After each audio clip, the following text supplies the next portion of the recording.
Good morning, friends. This is once again your President, Mr. Raghavendra Das from the All India Cantonment Bungalow Resident Owners Association. In these last videos, which is now the 114th video of mine on Old Grant, now we will talk of various definitions which were laid in my hands when I was reading these books, which all started in 2003. Grants but on payment of ground rent. We came across a finding, the truth that ever since when the British Army influence inroad the territories of particular Rajas or Riyasats within these 57 cantonments, the principle of influence was similar as per the guidelines laid by the British Parliament. Now, what were those guidelines?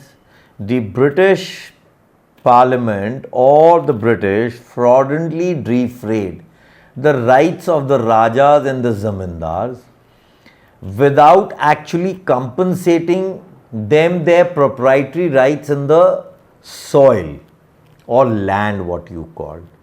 Instead, they entered into a kind of a Wajib-ul-Arzes with the villages or an agreement that they would take on ground rent or on leases in perpetuity forever and ever these lands from the Rajas or the Zamindars or the lesser right holders, what we talked of, Talukdars, Biswadars, Charmaris, and this is how it was.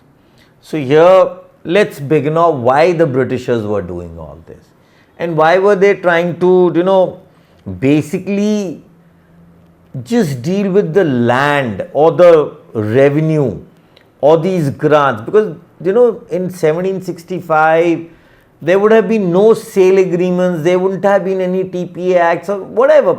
People in those days were not willing to sell their grants. So grants were called hereditary, non-hereditary, grants till you are alive, and some grants were in lieu of your some portion of working towards the Raja.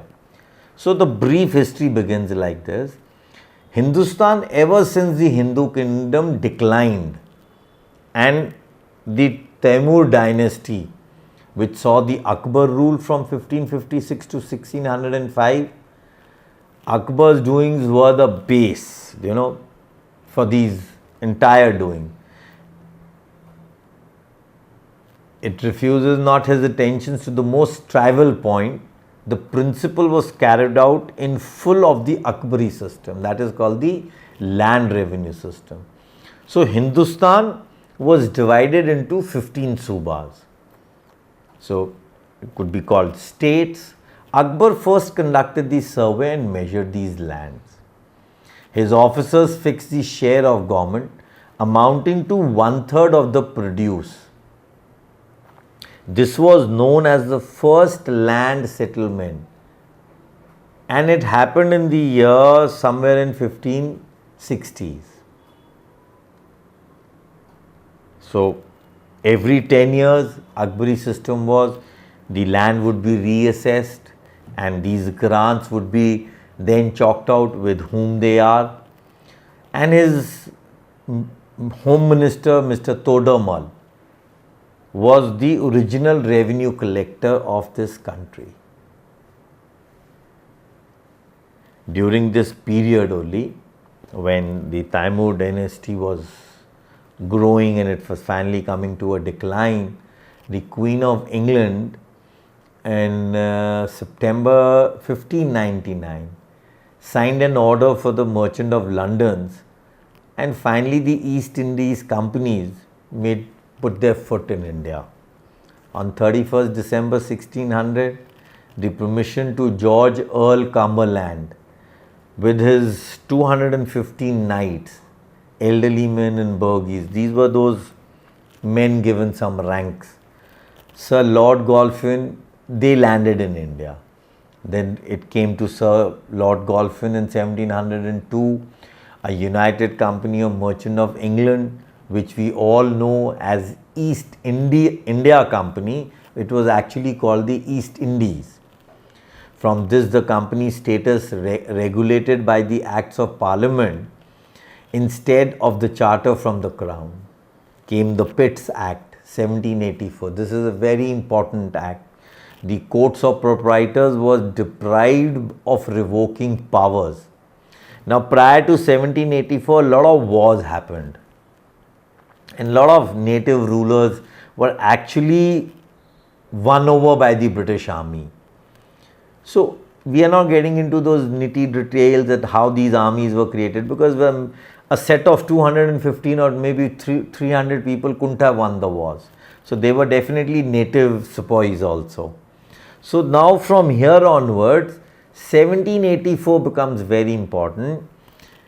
From now onwards, the affairs of the east and west coast of India were administered to each of its principal settlements of Madras, called the Fort St. George, Bombay and Calcutta was built under Fort Williams, and then came a Governor General of Council, and it consisted of some servants in it which were directly from the company.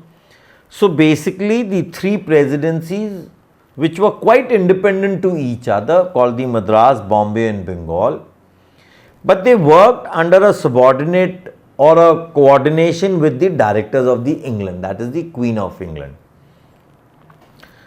When the last or the Sixth Timur dynasty, that is Aurangzeb, the Marathas were rising, and there was a huge array of disorder in the Madhya Bharat, and because of this universal strife between each ruler, and Hindustan was facing a lot of war between the Muslims and the Hindus.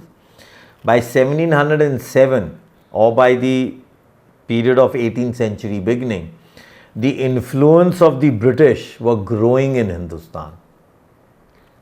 So the company actually started its political affairs, and during this period only in 1707 and later, the French actually lost the Madras presidency or the area by 1761. So now there was no option but East Indies Company and its subordinate officers were forced to were in disguise or in forced to take the political position, as well as the military ascendancy had to be accepted by them to govern the Madras presidency. So this new situation which was coming, by 1772, the Britishers stood forth as the Diwans of the original Nawabs. And then came 1772. Why have I been talking of 1784 earlier? So now it was the ruler who was the king, but the entire Diwani stood forth with the Britishers. This is where I talk that sovereignty became divisible here. But what does that mean? We'll talk in the sovereignty chapter. So by 1772 till 1812, the major four areas for these 40 years actually were a migration period where the Britishers gradually took over from the Indian rulers. Now what did that 1784 Pitt's Act strictly say? It declared that to pursue schemes of conquest, war, that means an extension of dominion of India, are measures repugnant to the wishes, the honor or policy of the nation. So they were debarred. So there was no area taken by the Britishers by war. There were wars prior to 1772, later by 1784, these were all converted into treaties. So wars must have happened, but those wars actually didn't, we can't say that India was won by the Britishers by war. Okay, so it gradually happened by policies. So Lord Wesley, who had first come in, he totally governed the British rules. He framed policies, he started prosecuting people. There were many things where the British Empire was rising, from securities to internal peace, tranquility, general restlessness with the people of the nation, from their rulers losing the power. There were ambition of these people. So the original character of the Asian people was being looked after by the British government. Lord Wesley executed his plan with complete success, and when he left India, there were areas in Punjab, Sindh and Nepal which were not annexed. Otherwise, most of the Hindustan or India was under the British influence.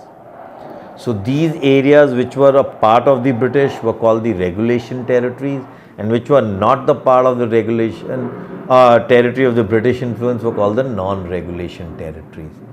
So we all need to understand this. Now I'll just explain you. During that period in 1831, even reports were made of what is the territory or what is the sovereignty of which area which had gone under the crown or to the Indian.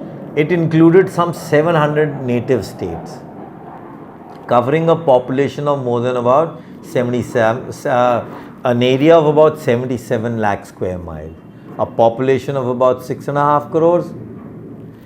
And this is how this size, which went under the Governor General in council. But he was also forbidden. Without the powers of the Court of Directors of England, or there was a secret committee between the Queen and the Court of Directors. So he also could not make war, he could not protect a particular native ruler till he was not given in charge, he was given a charge or an order by the Queen of England. So that is why I keep insisting, there were treaties. Please, all cantonments, dig in your state treaties. Like we have Suroctronic Treaty of 1810, which governs Sixth Satluj state. But the cantonments like Jalandhar and Amritsar do not fall under the Sixth Satluj state. So they would be having a different treaty. But Sabatu, Dakshai, Kasauli, Ambala are a part of this. So these fresh treaties need to be ruled out. Now, the principal adherment was quite similar to the one during the rule of Timur or the dynasty of Raja Akbar, maintained of having a 2/3 share from the now present Raja or the Zamindar. So the balance of produce over the land was called the revenue. This was ground rent or revenue sharing as per a report of the British Parliament tabled in 1831 chapter 3. This fifth report of 1812 actually shows that Bengal Presidency had an area of 1,49,782 square miles, a population of 335 lakhs.